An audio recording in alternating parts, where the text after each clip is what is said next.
Okay. Magsitayo ang lahat para sa panalangin. Sa ngalan ng Ama, ng Anak, ng Espiritu Santo. Amen. Ama namin, sumasalangit ka, sambahin ang ngalan mo, papasa amin ang karyan mo. Sundin ang loob mo dito sa lupa para lang sa langit. At huwag mo kaming ipahintulot sa tukso. At hiyadya mo kami sa dilang masama. Amen. Sa ngalan ng Ama, ng Anak, ng Espiritu Santo. Amen. Magandang umaga, grade 4. Magandang umaga, Binibining Dayday. Kumusta kayo? Okay lang po. Okay, masaya ako na malaman na okay kayo.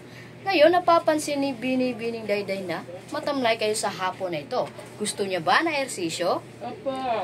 Okay, sabay tayong sasayaw. Sundin lamang na sa telebisyon. Let's sing and move along to the silly, silly ram-sam song. Oh, ram-sam-sam, oh, ram-sam-sam, gooey, gooey, gooey, gooey, gooey, ram-sam-sam. Oh, ram-sam-sam, oh, ram-sam-sam, gooey, gooey, gooey, gooey, gooey, ram-sam-sam. Oh, Robbie, gooey, gooey, gooey, gooey, gooey, ram-sam-sam. Oh, Robbie, gooey, gooey, gooey, gooey, gooey, ram-sam-sam. Okay. Ngayon, bago kayo umupo, ayusin ang hanay ng iyong upuan at pulutin ang basurang nakikita nyo. Okay. Maaari na kayong umupo. Okay.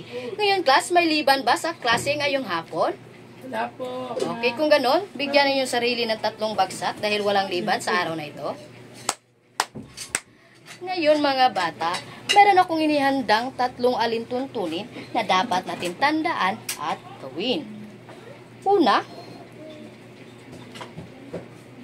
makinig ng mabuti sa sinasabi ng guro upang tayo ay magkaintindihan at maintindihan nyo rin ang ating aralin ngayon. Naintindihan ba? Opo, Binibini. Pangalawa naman, igalang ang mga kaklase at guro upang magkaroon tayo ng maayos at magalang na kapaligiran. At ang panghuli naman, itaas ang kanang kamay kapag sasagot upang maipakita natin ang respeto sa nagsasalita. Naintindihan ba? Opo, Binibini. Okay. Ngayon, meron akong inihanda rito mga flashcards ng mga hindi karaniwang salita.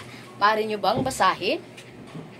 Malalabay. Okay. Ang tamang pagbigkas sa salitang malalabay, class, ay malalabay.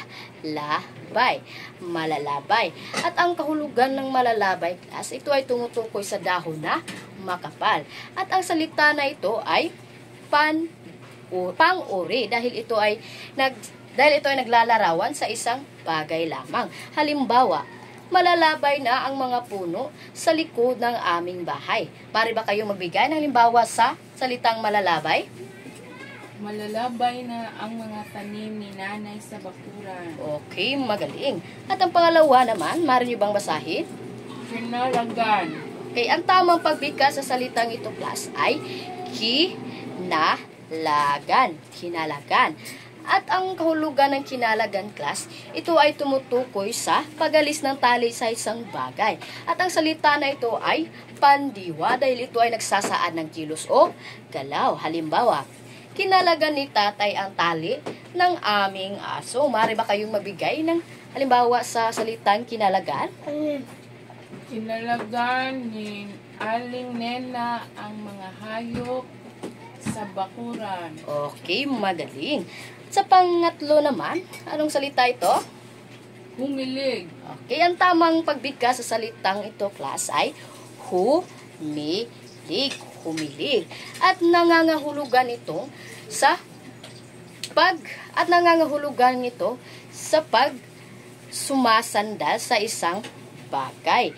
At ang salitang ito ay pandiwa dahil ito ay nagsasaad ng kilos o galaw. Halimbawa, humilig si Ana sa balikat ni Juan. Okay, maaari ba kayong magbigay ng halimbawa sa salitang humilig?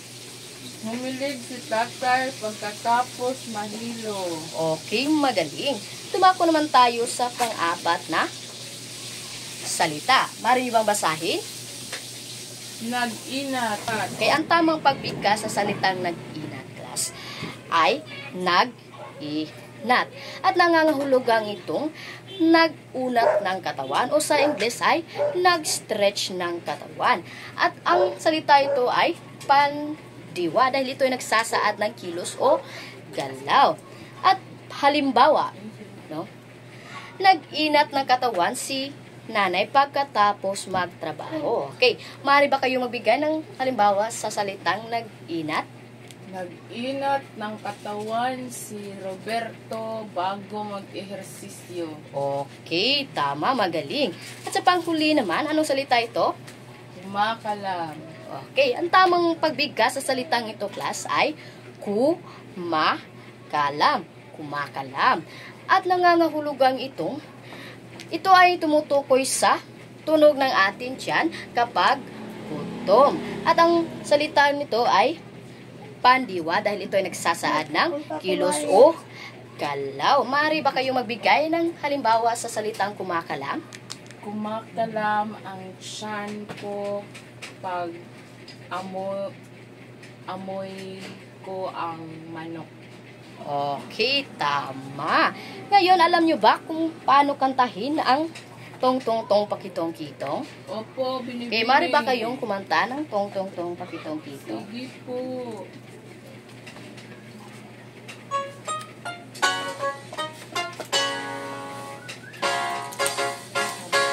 Tong tong tong pakitong-kitong alimango sa dagat, malaki at masarap, kay hirap hulihin sapagkat nangangagat.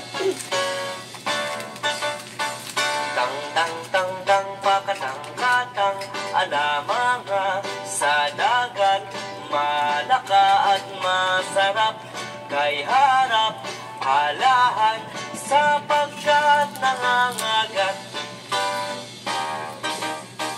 Ting ting ting ting tekiteng keteng elemene sedeket medeket meseret keyeret elehen sepeket nangengeget.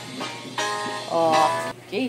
Ngayon, bago tayo magsimula sa ating aralin, ano ulit ang tinalakay natin kahapon? Tungkol ito sa tula. Ano naman ang mga elemento ng tula? Ito ay saknong, sukat, at tuma. Okay, magaling. Okay, ngayon bago ang lahat, nais ko ibahagi sa inyo ang ating layunin sa araw na ito. Pare nyo bang basahin? Okay, ako lamang ang magbabasa. Okay, sa pagmamagitan ng Canva at YouTube presentation, hinggil sa mga elemento ng maikling kwento, sa loob ng 60 na minutos, ang mga mag-aaral ng grade 6 ay inaasahang nakukuha ng 75% katumpakan. Una, natutukoy ang mga elemento ng maikling kwento. At ang pangalawa naman, napapahalagahan ang mga elemento sa pamamagitan ng pag-uugnay ng kanilang sariling salubin. At pangatlo naman ay nakakasulat ng isang maikling kwento gamit ang elemento nito. Naintindihan ba? Okay, ito ang matatamo nyo pagkatapos ng klase. Ngayon, meron akong inihandang kwento. Ang kwento na ito ay tungkol kay Juan at ang mga alimango. Ngayon, babasahin ni Binibining Dayday ang kwento. Ang gagawin nyo lamang ay makinig ng mabuti dahil magtatanong ako pagkatapos nito. Okay, magsimula na tayo. Isang araw nagtungo si Juan sa palengke. Saan nagtungo si Juan? Sa palengke po. Okay, lumapit siya sa isang tendera ng alimango at magalang na nakiusap na ipili siya ng mga matataba. Pagkatapos, binayaran niya ang mga alimango at nagpasalamat. Ano ang binayaran ni Juan? Mga alimango po. Okay, magaling. Habang pauwi na si Juan, naramdaman niya ang tindi ng sikat ng araw. Kaya naisipan niyang pagpahinga sa ilalim ng puno na malalabay na sanga. Ano ulit ang salitang malalabay? Yung makakapal po. Okay, yung mga makakapal na dahon. Ngayon, bago humiga, inutusan niya ang mga alimango. Anong ginawa niya sa mga alimango? Inutusan po. Okay. At sinabi niyang, mauna na kayo. Pagdating na ikapitong kanto, ay lumiko kayo sa kanan. At ang unang bahay sa kaliwa ay ang aming bahay. Okay. Ngayon, kinalagan ni Juan ang mga tali ng alimango. At pinabayaan na ito silang maglakad. Pagkatapos, humilig siya sa katawan ng puno. Ano ulit ang salitang humilig? Yung sumasandal po sa pader. Okay, magaling. Dahil sa malamig na simoy ng hangin, nakatulog siya ng mahimbing. Bandang hapon na siya ay magising. Nag-inat na siya ng iyang katawan at tinatamad na itong tumayo. Nararamdaman niya na kumakalab niya na ang kanyang sikmura. Kaya napadali siyang umuwi. Habang naglalakad pa uwi, inisip niya na baka nakauwi na rin ang mga alimango. Malayo-layo pa siya na natanaw na ang kanyang ina na naghihintay sa puno ng kanilang hagdan. Sino ang natanaw niya? Ang kanyang ina. Okay, magaling. Agad siyang sinalubong ni Aling Maria. Pagpasok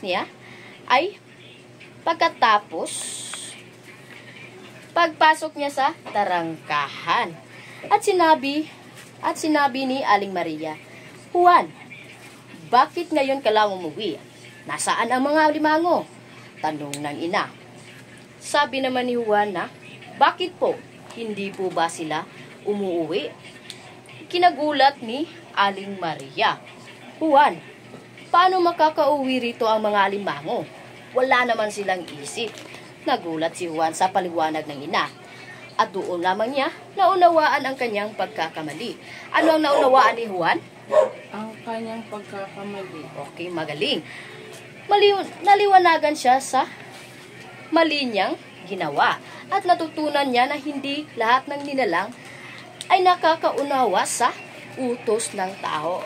Okay. Naintindihan niyo ba ang kwento? Opo, binibini.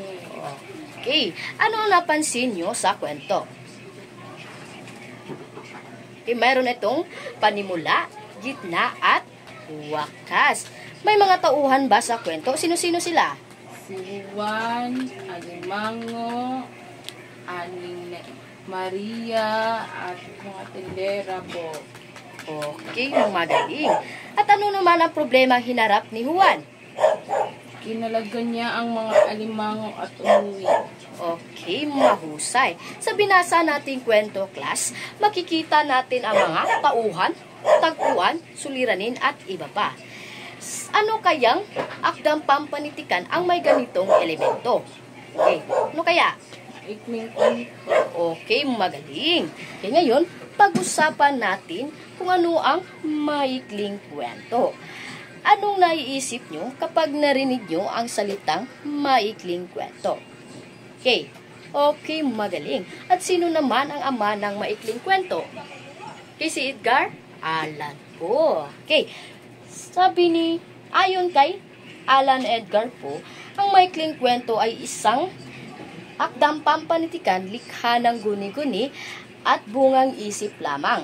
Hango ito sa isang tunay na pangyayari sa buhay. At natatapos lamang ito na basahin sa isang upuan lamang. Naintindihan ba? Okay. Meron ring mga elemento ang maikling kwento. Meron tayong tauhan, tagpuan, suliranin, pasuktulan, at iba pa. Pag-usapan natin ito isa-isa. Una, tauhan. Ang tauhan ito ang nagbibigay buhay sa maikling kwento at maaari itong mabuti o masama. Halimbawa sa kwentong binasa natin kanina, sino-sino ulit ang mga tauhan doon? Sina? Alimango, tindera, Aling Maria, at si Aling Maria. Okay, magaling. At ang pangalawa naman ay ang tagpuan. Ang tagpuan, class, ay tumutukoy sa panahon at lugar kung saan nangyayari ang kwento. Halimbawa, sa kwento binasa natin kanina, saan nangyari ang kwento? Sa palengke, bahay, at puno. Okay, magaling. At ang pangatlo naman, class, ay banghay. Dito dito ay tumutukoy sa pagkakasunod-sunod ng pangyayari sa kwento. Okay, magaling. At meron rin 3 bahagi ang maikling kwento. Ano ang mga ito? Ito ay panimula, gitna, at wakas. O sa English, ito ay tinatawag na introduction, body, and conclusion. Naintindihan ba? Okay. Simula tayo sa panimula. Dito ipinakita ang mga tauhan kung saan at paano nagsimula ang kwento. Okay, halimbawa sa binasa nating kwento kanina. Halimbawa sa kwentong binasa natin kanina. Sa bahagi na ito ay tinatawag na panimula. At ang pangalawa naman ay ang gitna.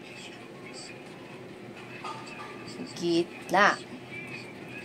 Napapaloob rito ang suliranin. Ito ang mga problemang nahaharap ng isang tauhan sa kwento. Halimbawa sa kwento binasa natin kanina. Ano ulit ang problema hinarap ni Juan? Okay, kinalagan niya ang mga alimango at hindi na umuwi. Magaling. At pangatlo naman ay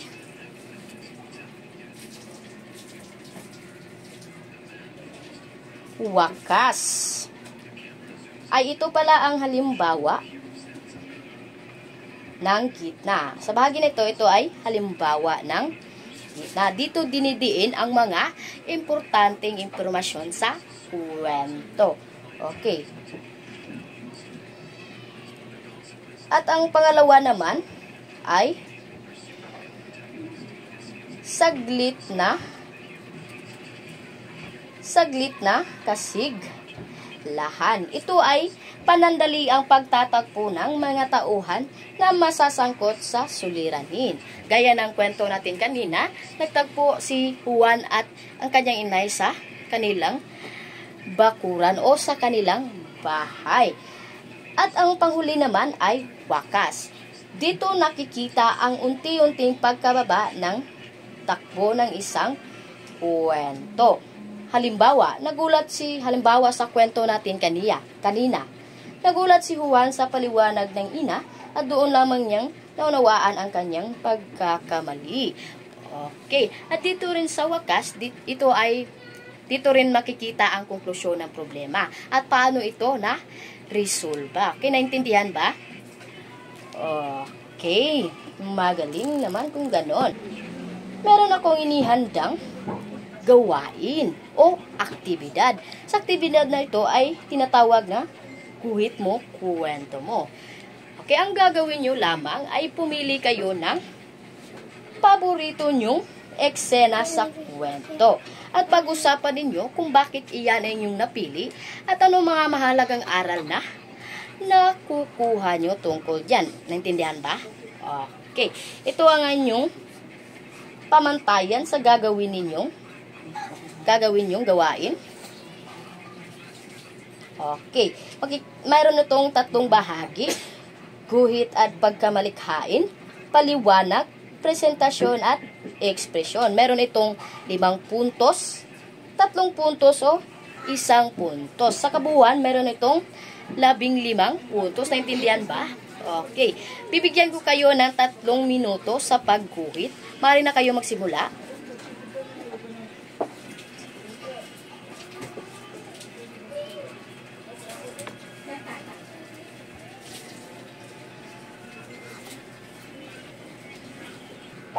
Okay, ngayon, natapos na yung oras. Magsimula na tayo sa unang pangkat.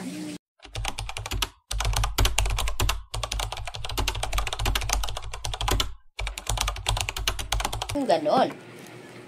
Ngayon, tignan natin kung may natutunan ba kayo sa aralin natin ngayon. Ano ulit ang maikling kwento?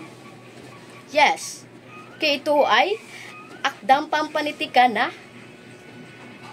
bungang isik lamang. Okay, ano naman ang mga elemento ng maikling kwento? Okay, ito ay tauhan, tagpuan, suliranin, at iba. Paano naman ang 3 bahagi ng maikling kwento? Okay, ito ay panimula, gitna, at wakas. O sa English ay introduction, body, and conclusion. Okay. Ano naman ang mahalagang aral na natutunan nyo sa buhay ni Juan? Okay. Dapat maging responsable tayo sa ating ginawa. Huwag maging tamad kung may uutos kung sino man ang nag-uutos. Okay. Naintindihan ba? Ngayon, balikan natin ang ating layunin. Tignan natin kung nakamit ba natin ito. Okay. Una, natutukoy ba natin ang mga iba't ibang uri ng kwento, elemento ng kwento? Opo. Okay, sa aling aktibidad naman natin to nakamit? Sa obstruction po. Okay, magaling. Napahalagan ba natin ang mga maikling kwento gamit sa pag-uugnay ng inyong sariling salubin?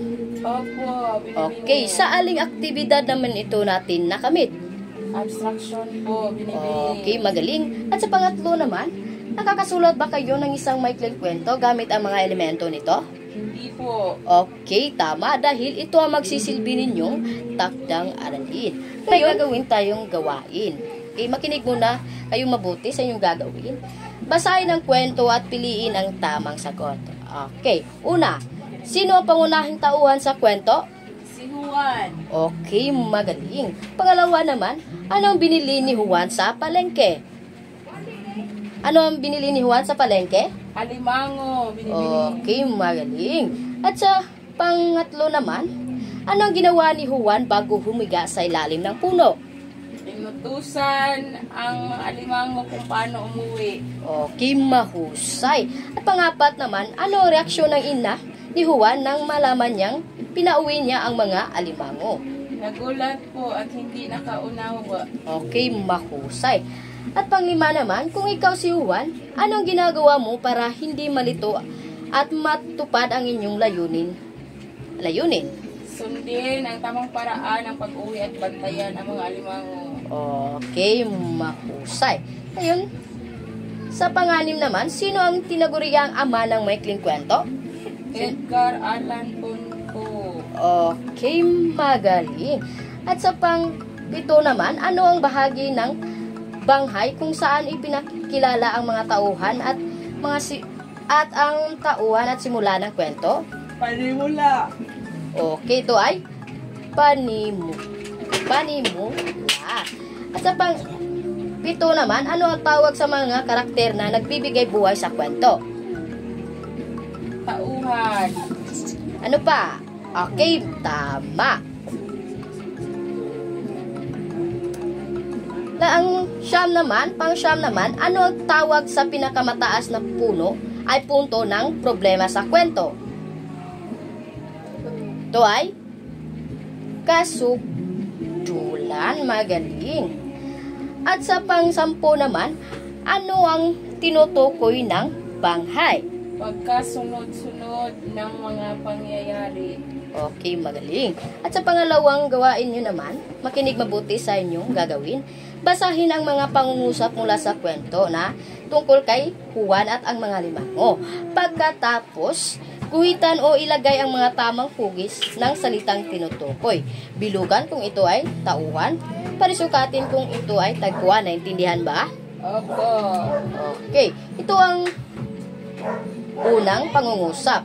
Isang araw nagtungo si Juan sa palengke. Sino ang bilugan dito? Si Juan po. Si Juan. At saan naman nangyari ang kwento? Palengke po. Palengke. Parisukatan ang palengke. At pangalawa naman, lumapit si Juan sa isang tendera ng alimango. Ano ang bilugan natin dito? Juan po. At ano pa? Tindira. Sino pa? Alimango. Okay, mahusay. At pangatlo naman, habang pauwi na si Juan, ramdam niya ang init ng sikat ng araw dahil malayo ang kanilang bahay. Pinasya niyang magpahinga. Kung sino ang bilugan natin dito? Si Juan. Okay, si Juan. At ano naman ang parisukatan natin dito? Ang bahay. Okay, magaling. At sa pangapat naman, kinalagan ni Juan ang mga tali ng alimango sa tabi ng daan. Sino ang tauhan dito? Juan. Kaya ano pa? Alimango po. Okay, saan nangyari ang kwento? sa tabi ng daan. Okay, parisukatan ang tabi ng daan. At panghuli naman, malayo-layo pa siya ay natanaw ng kanyang ina na naghihintay sa may puno ng kanilang bahay. Okay, ano ang bilugan natin dito? Ina po, Okay, magaling. Ano naman ang parisukatan natin dito? puno ng kanilang bahay. Okay, puno ng kanilang bahay. Okay, ngayon, kunin niyo ang inyong kwaderno at kopyahin ninyo ang inyong takdang aralin. Bibigyan ko lamang kayo ng 2 minuto sa pagsulat. Mari na kayong magsimula.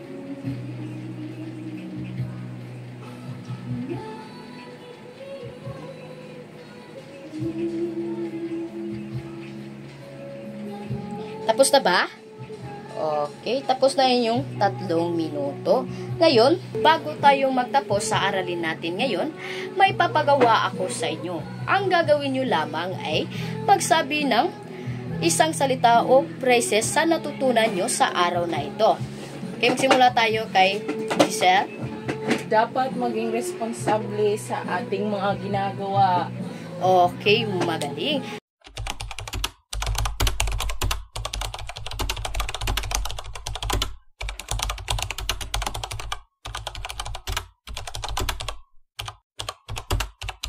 Magaling. Naintindihan nyo ba ang aralin natin ngayon? Opo. Okay, may mga katanungan ba kayo?